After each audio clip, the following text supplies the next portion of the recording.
The man in the chef's hat. He's a new maths teacher. He's got a kitchen knife in his hand. He cuts off an apple with his hand, and he starts asking how many apples there are. The girl says half, and the teacher says, "That's right." This is his unique way of teaching. These students are children of immigrants. For them, learning is just a way to pass the time. Then two gangsters came in. They were very aggressive and threw the list on the floor. The teacher didn't say anything and bent down to pick them up. Then he gave them a seat. Then the teacher got down to business. Open the second chapter of the book. Today we're going to learn about multiplying fractions and percentages. It's supposed to be a primary school lesson, but these high school students are just learning it now. It turns out that this high school is ranked last in the state of California. 95% of the students come from poor Latin American families. They get into fights. They climb fences. They skip class. They do everything but study. All the teachers think they're trash, unworthy of redemption. Only this aspiring teacher volunteered to take over the toughest class of all. But on the first day of class, he was met by two difficult punks. When the bell rang to dismiss the students, the teacher called out to the boy in black, but he told him clearly and unambiguously, "Give me a passing grade. The rest is none of your business." The guy's friends came over to pick a fight, but these guys, the more arrogant he got, the more excited he got. The first lesson was ruined. The teacher had to leave work early. He found his car had been knocked down. It must have been those students. The teacher didn't give up. For the second lesson, he put on a flashy outfit to attract the students' attention. After class, the two students blocked him and said, "Don't think you can teach us." But to the teacher, that was a good sign. But in the third class, they brought their gang members to class. The teacher used the gang's tone to draw them closer together. "This is my domain. Don't give me no gas. I'll jump on your face, tattoo your chromosomes." The class is alive. He always had a way of dealing with them. The teacher asked a question while it was still hot. The other guy kept pushing him for an answer, but he kept his hands in the air and kept it classy. But in the face of the teacher's provocation, he gave his answer. So the teacher went on to talk about multiplying complex numbers, and he had the students repeat it out loud after him. A negative times a negative equals a positive. Again. A negative times a negative equals positive. In this way, these poor students who had never studied before, for the first time, they remembered something. The school is facing an accreditation crisis. These illiterate students are really bad. The rest of the maths course, for the rest of the maths program, there's nothing the maths team can do. But he says there's more he can do. At the beginning of the fourth lesson, he began to ask his students to do some simple problems and make it easy for them to complete them. This positive emotional feedback stimulated their enthusiasm for learning. These kids are slowly accepting the paper. At the same time, some unexpected changes also happened. That day, the student who was so tense approached the teacher, expressing his desire to study, but being in a gang and carrying a book with him made him feel out of place. So the teacher gave him a solution. He took out 3 books, one at home, one in the classroom, one for his locker. From that day on, the boy began to study hard. This gangster boy, hoping to change his life, but on this day, the lesson had already begun, but the boy was accidentally late. The teacher sent him out to become a carpenter, or shine shoes. The boy asked, "Why don't they send all these people to college?" and laughed at the fact that people like him, they could be rubbish collectors and lowly workers. I may be a sinner, but I'm willing to pay for my sins. One shot deal.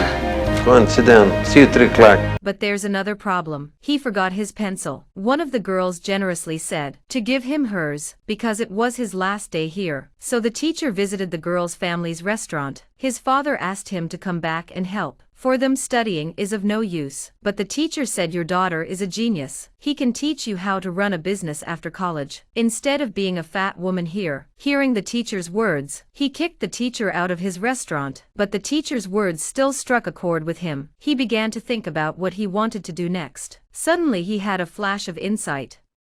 He wanted to teach them calculus. This teacher was dressed as a cook, but in his classroom, but there's not a single person who doesn't listen carefully. His unique way of teaching tamed the stubborn children. He got on well with the students. He even changed the boring maths problems and turned them into puzzles, but he wanted to get to the bottom of it. For example, Juan has 5 times as many girlfriends as Pedro.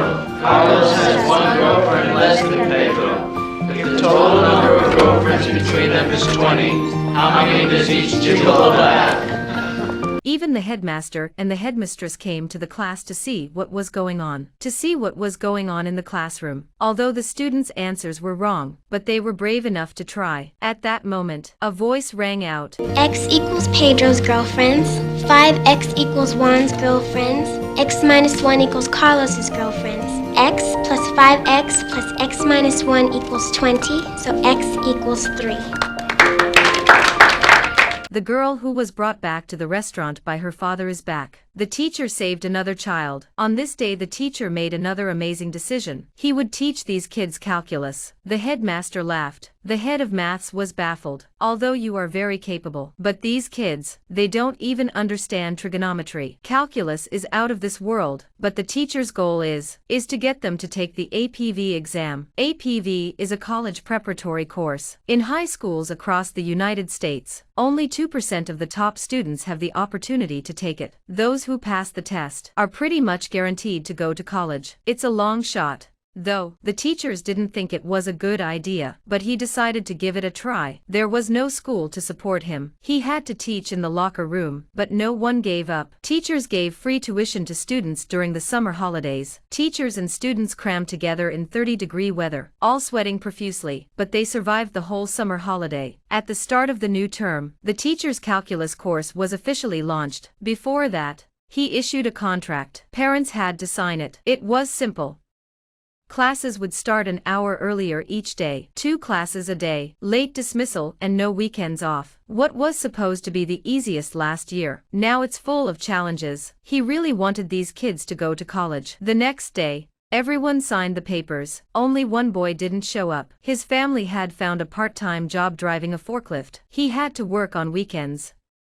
It paid well. The teacher took him for a ride without saying a word. Halfway there, the teacher started to drive. He stopped at the last moment when he hit the wall. At that moment, the teacher said with a profound meaning that I just focused on the immediate future. I didn't look at the road ahead. The teacher had a unique way of teaching him about life. From that day on, students and teachers worked together towards a common goal. Every day, they were the last ones to leave school. When they got home, the students worked late into the night on their homework. They studied and studied and studied. There were no weekends or holidays. Until this Christmas Day, the students broke down one after another, after being under heavy pressure for a long time. Daejang could not keep up with the progress. He started to give up on himself. The teacher made everyone stop, waiting for him to catch up, to motivate him to keep going. The boy was late for class because he was with his grandmother's doctor. The teacher didn't want to hear his explanation. The boy was so angry that he toppled over his desk and chair. He called the teacher an arsehole. Then he slammed the door. But in the evening,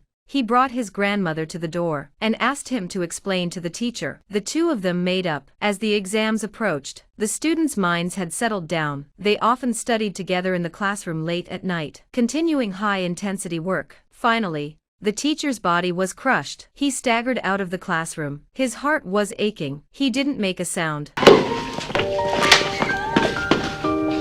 He climbed down the stairs with great difficulty. He collapsed. Without a teacher, the students couldn't study. At this time, less than 2 weeks before the APV points test, but the teacher is not seriously hurt. He just needs some time to recuperate. He was worried about his students, so he wrote his homework on a hospital flyer. He asked someone to bring it to them. The day before the exam, the day before the exams, the teacher was discharged from the hospital despite the doctor's advice. The teacher's presence lifted the students' spirits. With this high morale, with the determination to prove themselves, they took the APV points test. In the examination room they performed steadily. After the exam, the students went to the beach to indulge their souls. Soon after the results came down, but the results. This is the worst class in the school, but it passed the toughest APV points test in the country. The headmaster announced the good news from the podium. All 18 students who took the test passed. The school has crushed every high school in Southern California. It's a miracle. Behind this achievement It's not just the children's hard work, it's also the work of the teachers. After a short period of revelry, a letter from the Education Bureau dashed the students' dream of going to college. The letter said their scores had been cancelled. The reason was that their mistakes were surprisingly consistent. The Board of Education reasonably suspected collective cheating. Soon a commissioner came to the school to investigate. In the face of unfounded accusations, some people firmly denied it. Some were so angry that they left the room. Many were silent. Only the boy came forward and confessed, and described how he cheated. I got the test ahead of time. I passed it out to everyone else. How did you get the test? Mailman, I strangled him. His body's decomposing in my locker. Everyone laughed, laughing at all the crimes that are being put on them for no reason, laughing at their efforts. They couldn't overcome prejudice and discrimination. The teacher approached the headmaster and asked him to help the children, but he said that 99.9% of the criminals, 99.9% were guilty. The teacher was speechless with anger, but the next day, the teacher went straight to the Education Bureau. To the two investigators, asked to see the students' answer sheet. The commissioners refused on the grounds that it was a confidential document, and said in an offhand manner, If you're so confident of your students' abilities, why not encourage them to retest? Why should I? If they don't, everyone will assume they cheated. Everyone will assume they cheated if they do. We've been patiently explaining our position and listening to your complaints, but now our conversation is over. I'm gonna prove you guys wrong. Eventually, the kids stopped obsessing about their previous grades. They decided to take another test to prove their innocence, and the nearest test was the day after tomorrow. They only have one day to study. Not only that, but the questions were going to be harder than the last time. This time, the teacher told them not to bring any stationery. Use only what's given to you at the test center, and don't wear clothes with pockets. Don't look around. Do not give the investigator any reason to suspect cheating. You are the true dreamers, and dreams accomplish wonderful things. A test to wash away the shame has begun. The students took their instructions seriously. They completed their second APV points test. On the day of the results, teachers were anxiously waiting in the headmaster's office. The phone rang. The phone rang with good news. A pass is a 3, and the girl with straight hair got a 5. The girl with curly hair got a 4. The girl with short hair got a 4. The guy in the car shop got a 3. The guy with glasses is a 5. The boy with the coolest single ponytail 5 points. Once again, all 18 students passed the exam. The film has a happy ending. This is a true story. Many of them got into prestigious universities. From the streets to the elite, this teacher changed their lives forever. And after that, he continued to lead one underachiever after another to pass the APV points test. By 1987, nearly 400 students had achieved their dreams. It's an educational myth in American history. This is the end of the film. The film is based on a true story. His name is James Escalante. The president himself presented him with the Medal of Excellence in Education. You can't imagine, he started out as a computer teacher, but the school couldn't afford the equipment, so he taught maths. Never give up on a teacher. The essence of education. It's about exchanging one soul for another, not to let him fall. This teacher once said to his students, "If you don't see hope, I can give it to you, because I'm a teacher." What a lovely thing to say. What a teacher at least.